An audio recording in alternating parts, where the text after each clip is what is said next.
প্রিয় দর্শক, সাজ্জাদ কাদিরের শুভেচ্ছা নিন। এই মুহূর্তে আপনাদের সামনে কথা বলবো আওয়ামী লীগ ফেরার নতুন ছক নিয়ে। প্রিয় বন্ধুরা, যারা আওয়ামী লীগ করেন তারা কি গত 1.5 বছরে হতাশ হয়ে গেছেন? হতাশ হওয়াটাই স্বাভাবিক, কারণ বিগত 1.5 দশকের বেশি সময়ে যাবৎ প্রবল প্রতাপের সাথে সমাজে অবস্থান করেছেন, কিন্তু 24-এর একটা ঠুনকো আন্দোলনের নামে ষড়যন্ত্র, আন্দোলনের নামে রক্তপাত, জঙ্গি হামলায় প্রবল প্রতাপশালী আওয়ামী লীগের পতন ঘটে। একই সাথে আওয়ামী লীগের প্রত্যেকটি স্তরের নেতাকর্মীর সমাজ থেকে পতন ঘটে, বালির বাঁধের মতো ধসে পড়ে, যার কারণে হতাশ হওয়াটা খুব স্বাভাবিক।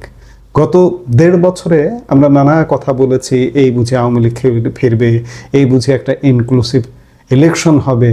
অনেকে বলেন যে আপনারা যা বলেছেন তা কিছুই মেলে না। এখানে মেলা না মেলার সমীকরণ নানাভাবে জড়িত, এখানে ভূ রাজনীতি জড়িত, এখানে আওয়ামী লীগের সাংগঠনিক শক্তি জড়িত, এখানে ভূ রাজনীতি ফেল করেছে প্রতিবার রাজনীতির সমীকরণ হচ্ছিল যে হ্যাঁ, আওয়ামী লীগ সহ একটা নির্বাচন হবে, কিন্তু ভূ রাজনীতির সমীকরণ মেলেনি। আওয়ামী লীগের সাংগঠনিক শক্তি, আওয়ামী লীগের নেতৃত্বের শক্তি মেলেনি, যার কারণে গত একপাক্ষিক একতরফা নির্বাচনের ট্রেন ফেল হয়ে গেছে। কিন্তু তাই বলে কি আওয়ামী লীগ হারিয়ে যাবে? আওয়ামী লীগ ফিরবে না? ভাই, হতাশা ঝেড়ে ফেলুন। যারা আওয়ামী লীগ করেন, আওয়ামী লীগ নেতাকর্মী, আপনারা যদি দূরেও থাকেন, দূর থেকেও আপনার স্থানীয় নেতা কর্মীর সাথে, সবাই তো আর চলে যায়নি, সবাই তো আর আত্মগোপনে যায়নি। বাংলাদেশের একটা অন্তর্ভুক্তিমূলক সমাজ, এই সমাজে একই পরিবারের এক ভাই বিএনপি করে, আর এক ভাই আওয়ামী লীগ করে। এই সমাজকে আপনি কিভাবে এই অবস্থাটা, এই ব্যবস্থাটা আপনি কিভাবে বিলোপ করবেন?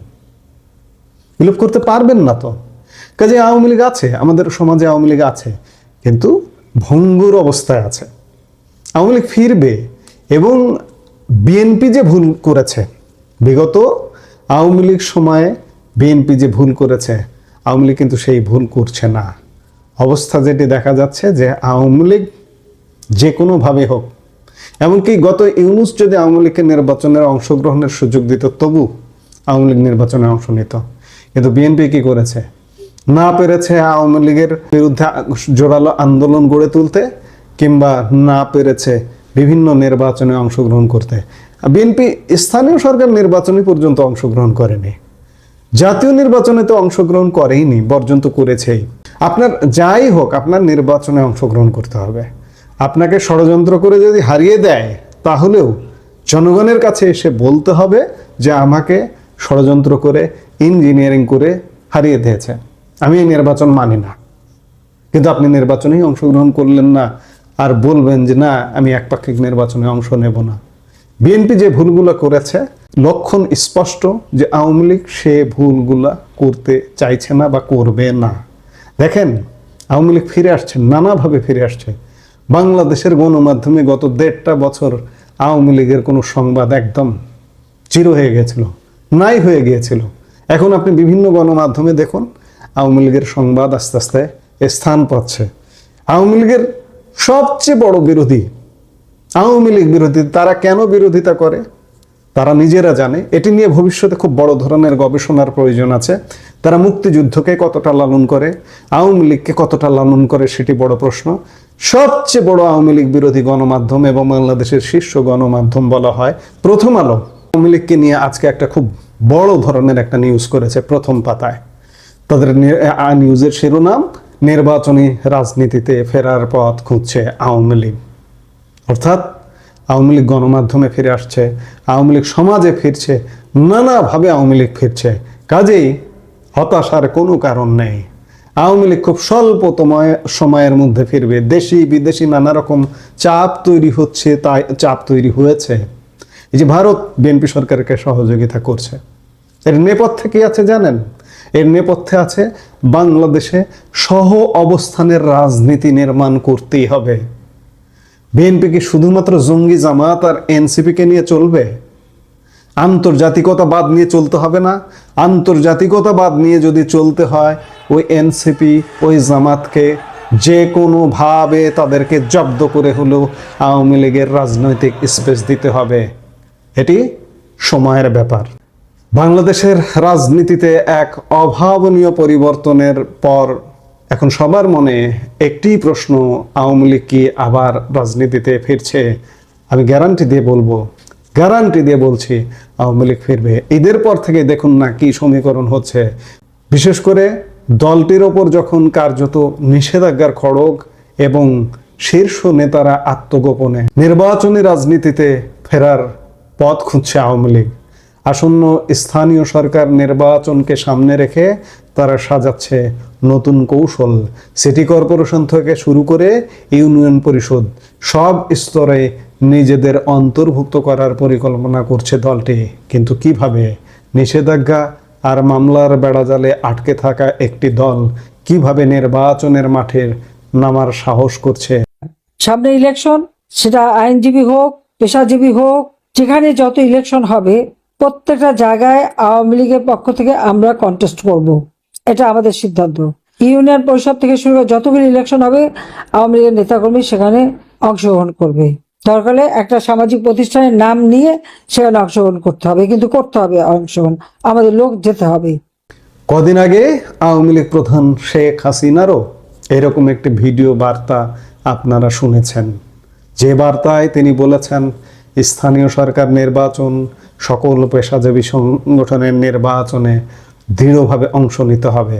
এবং আওয়ামী লীগ পেশাজীবী সংগঠনের নির্বাচনে গত 1.5 বছর অংশ নিয়েছে এবং সেখানে ব্যাপক সাফল্য, বিপুল ভোটে জয়ী হয়েছে। বিশেষ করে আপনি যদি জেলা আইনজীবী সমিতির নির্বাচনগুলো দেখেন, তাহলে যে নির্বাচনগুলোতে আওয়ামী লীগ অংশ নিতে পেরেছে প্রায় সবগুলোতে বিপুল ভোটে জয়লাভ করেছে। ত্রয়োদশ জাতীয় সংসদ নির্বাচনের বাইরে থাকা আওয়ামী লীগ এখন স্থানীয় সরকারের 4 স্তরের নির্বাচনে অংশ নেওয়ার কৌশল খুঁজছে।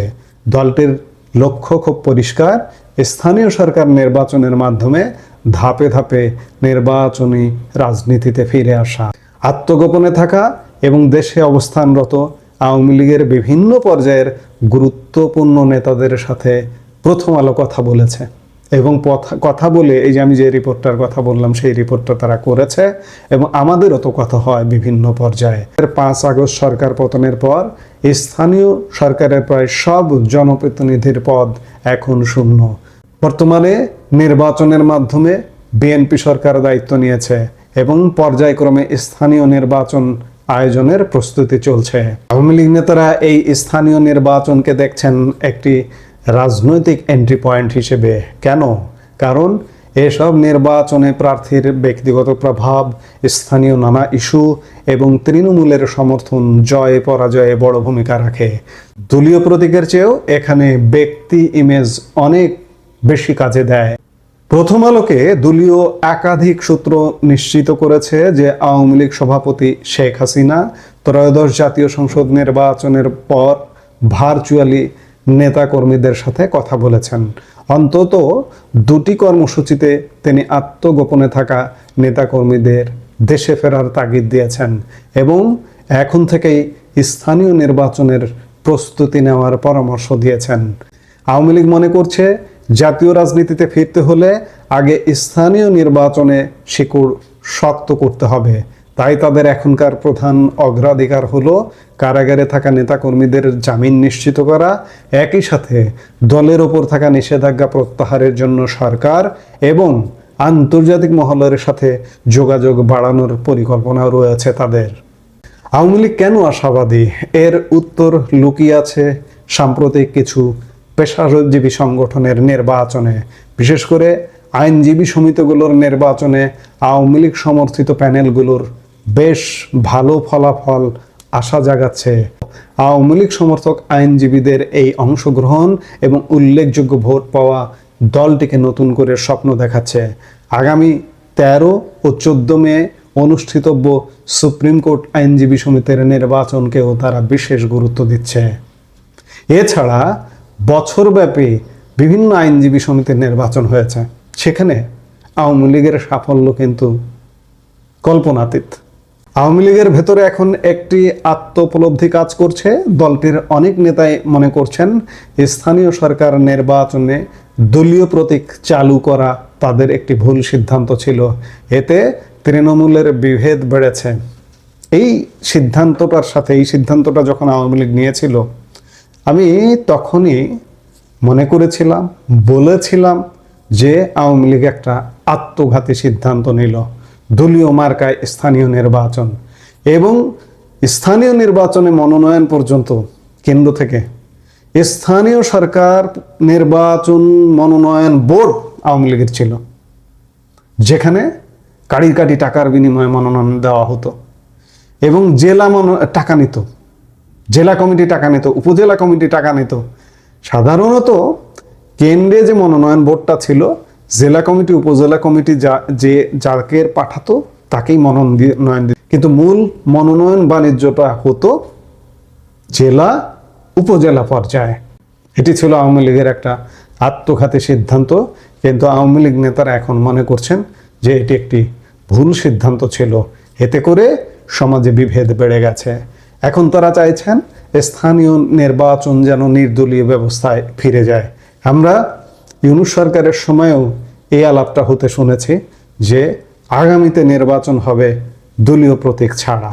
যদি তাই হয় তাহলে আওয়ামী লীগের নির্বাচনে অংশগ্রহণ করার পথটা অনেকটা সুগম হয়। কিন্তু স্থানীয় নির্বাচন যদি মার্কা দিয়ে হয় এবং তার আগে যদি আওয়ামী লীগের নিষেধাজ্ঞা না ওঠে, সেক্ষেত্রে দলগতভাবে নির্বাচনে অংশ নেওয়া কঠিন হয়ে যাবে। স্বতন্ত্র হিসেবে আওয়ামী লীগের লোকজন নির্বাচনে অংশ নিতে পারবে। আওয়ামী লীগ এখন ধারণা করছে যেহেতু ইউনূস সরকারের সময় এমন আলোচনা হয়েছে, সেহেতু বিএনপি বা অন্য দলগুলো হয়তো দলীয় প্রতীকের নির্বাচনের পথে হাঁটবে না। স্থানীয় সরকার নির্বাচনের ব্যাপারে সরকারও বসে নেই। সিটি কর্পোরেশন নির্বাচন দিয়ে ভোট শুরু করার পরিকল্পনা করছে স্থানীয় সরকার বিভাগ। ইতিমধ্যে নির্বাচন কমিশনকে চিঠি দেওয়া হয়েছে। একজন নির্বাচন কমিশনার জানিয়েছেন ঈদের পর থেকে বছর জুড়ে স্থানীয় নির্বাচন চলবে, তবে এটি দলীয় প্রতীকে হবে নাকি নির্দলীয় তা নির্ভর করছে সংসদের প্রথম অধিবেশনের সিদ্ধান্তের ওপর। স্থানীয় সরকার নির্বাচন আওয়ামী লীগের জন্য একটি নিঃসন্দেহে বড় সুযোগ। যদিও চিহ্নিত নেতারা হয়তো হয়রানির ভয়ে আসবেন না, কিন্তু স্থানীয়ভাবে জনপ্রিয় অনেক ব্যক্তি যারা দলীয় শাসন আমলে সুযোগ পাননি, ওই যে মনোনয়ন বাণিজ্য, টাকা নেই, মনোনয়ন পায়নি, এখন তারা সুযোগ নিতে পারে। এবং এখন থেকে আওয়ামী লীগ আসলে পরিশুদ্ধ হওয়ার একটা পথ হতে পারে এই স্থানীয় নির্বাচন থেকে। তারা এবার মাঠে নামতে পারেন যারা শুদ্ধ মানুষ। এখনো সমাজে দাপটের সাথে আওয়ামী লীগের, আমি বারবার বলি, সবাই কি পালিয়ে গেছে? বহু আওয়ামী লীগের এখনো সমাজে দাপটের সাথে অনেক এলাকায় আমি জানি মাথা উঁচু করে ঘুরে বেড়াচ্ছেন। তাদের কিন্তু কোনো সমস্যা হয়নি। তারা চোর ডাকাত নয়, চুরি ডাকাতি করেননি, তারা দাপটের সাথে। আশা করব যে আমরা প্রত্যাশা করব যে তারা এবার স্থানীয় নির্বাচনে অংশ নেবেন। সুতরাং দেখা যাচ্ছে আওয়ামী লীগ তাদের হারানো জমি পুনরুদ্ধারে স্থানীয় নির্বাচনকে সিঁড়ি হিসেবে ব্যবহার করতে চায়। আমি যেটি বলছিলাম যে আওয়ামী লীগ ফেরার নতুন ছক করছে। স্থানীয় সরকার পেশাজীবী সংগঠনগুলোর নির্বাচনে অংশ নেবে এবং আওয়ামী লীগ প্রধান শেখ হাসিনা নেতাদের দেশে ফেরার তাগিদ দিচ্ছেন প্রতিনিয়ত। বেশ কয়েকটি মিটিংয়ে তাগিদ দিয়েছেন এবং অনেক নেতা, অনেক কেন্দ্রীয় নেতা, শীর্ষ নেতা মনে মনে কিন্তু নিজেদের মধ্যে ভাবা শুরু করেছেন যে দেশে ফিরবো কিনা, কিংবা ফিরলে কি হবে, আমি জেলে যাব, প্রয়োজনে জেল জুলুম মোকাবেলা করব, কিংবা মামলা মোকাবেলা করব, যেটাই হোক। এখন তো আর ইউনূস সরকার নেই, এখন তো রাজনৈতিক সরকার। রাজনীতির ব্যথাটা বোঝে। সেই জায়গা থেকে আওয়ামী লীগের বহু নেতা দেশে ফেরার পরিকল্পনা করছেন এবং অনেকেই কিন্তু ঈদের পরে আস্তে আস্তে দেশে ফিরবেন বলেই মনে হচ্ছে অবস্থা। এখন দেখার বিষয় যে আসলে কি হয় এবং আওয়ামী লীগ ফিরবে। সোজা কথা, আওয়ামী লীগ ফিরবেই। আমি খানিক আগে যে কথাটি বললাম, জঙ্গি জামাত আর এনসিপিকে নিয়ে বিএনপি কি রাজনীতি করবে? যদি করে, বিএনপির মৃত্যু, বিএনপির মরণ অনিবার্য। কাজেই বিএনপির বাঁচতে হলে আওয়ামী লীগকে স্পেস দিতেই হবে। আন্তর্জাতিকভাবে হোক, দেশীয়ভাবে হোক, দেশীয় জনমতের চাপে হোক, যে কোনোভাবে বিএনপির আওয়ামী লীগকে স্পেস দিতেই হবে। কাজেই হতাশার কিছু নেই। আওয়ামী লীগ ফিরছে, আওয়ামী লীগ ফিরবে।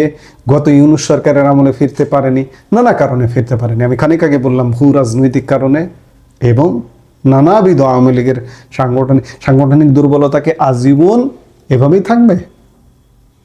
আওয়ামী লীগ তো হেতাপেতা দল নয়। আওয়ামী লীগ মাটি মানুষের রাজনীতি করা দল। আওয়ামী লীগ আমার এই দেশটা পাইয়ে দেওয়ার দল। সেই দলের প্রতি বাংলাদেশের মানুষের আবেগের পারদটা কত উঁচু। ভুলভ্রান্তি আছে, সেই ভুলভ্রান্তি শুদ্ধ করে আওয়ামী লীগ ফিরবে। কাজেই হতাশার কিছু নেই, ফেরাটা সময়ের ব্যাপার। সোজা কথা, ঈদের পর থেকেই দেখবেন যে নানা রকম সমীকরণ শুরু হচ্ছে। আমরা নিশ্চয়ই সেই পর্যন্ত ধৈর্য ধরবো, অপেক্ষা করব, দেখব এবং আওয়ামী লীগ নেতা কর্মীরা নিজ নিজ এলাকার সাথে যোগাযোগটা বাড়িয়ে দেবেন যদি দূরেও থাকেন। এবং যারা ইতিমধ্যে এলাকায় চলে গেছেন, অনেকেই এলাকায় চলে গেছেন, ভেতরে ভেতরে অবশ্যই সাংগঠনিক কর্মকাণ্ড করবেন।